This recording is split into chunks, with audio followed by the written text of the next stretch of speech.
On behalf of the American Legion, the largest and most active veterans organization in the world, it is my pleasure to officially open the 2008 session of the American Legion Boys State of Kansas. I extend my welcome to our guests here today, and especially to you, the staters, which is what we call the delegates during this week. I'm particularly honored to welcome you staters this year because of the incredible credentials that you bring with you.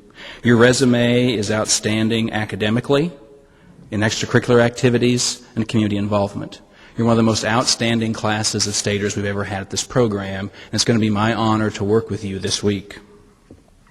The American Legion Boys State of Kansas is a family of more than 40,000 delegates who have come before you, a family of 125 staff members who work all year long to make this program one of the best leadership programs in America.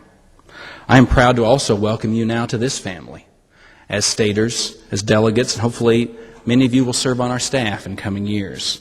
You see, all of the staff here at Boys State, all of the counselors, all of the coordinators, and the vast majority of the advisors once sat where you sat.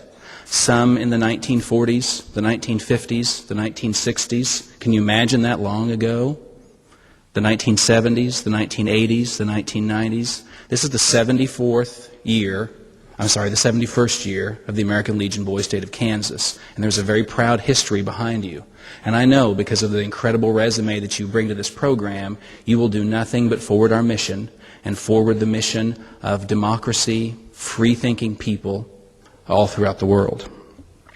I ask of you this week 3 particular things to keep in the front of your mind. First of all, I challenge you all to seek wisdom, not just this week, but throughout your life. Now, wisdom means different things to different people. Obviously, the classic story of wisdom is that of Solomon. And when God visited him after he became king of the Israelites, God said, "What do you want from me?" And Solomon said, "I want wisdom so that I could be a great leader for my people." And God said, most men would ask for power or for riches. But because you ask for wisdom, I will give you wisdom and power and riches. You see, I believe wisdom is one of the greatest gifts that we have. To me, wisdom is the ability to take information and even to take knowledge and to know how to use it, to know how to ferret out what is important and what is not. Perhaps to learn how to read people, to read situations. Wisdom is almost a looking glass into the future. And if used right, I think wisdom is one of the rarest qualities that people possess. And I think a lifelong path of seeking wisdom is one of the most noble tasks that human beings can put labors toward. I challenge you all to use this week to seek wisdom. Wisdom about how to work with others, wisdom about leadership, wisdom about how groups get things done, wisdom about how to have fun, wisdom how to make the most of every situation, whether it's a pleasant situation or a less than pleasant situation. Number 2, I would ask you to be positive. We cannot control the circumstances that happen to us, but we can always control how we respond to those circumstances.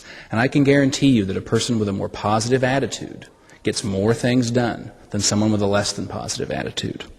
Finally, I would ask you to keep in the front of your mind the idea of having fun this week, of meeting new people, of making new friends. This is a summer camp. Some of the best friends in my life are people I have met in my 24 years of service on the American Legion Boys State of Kansas staff.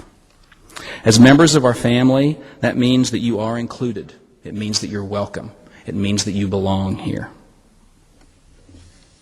The more you put into this week, the more you will get out of it.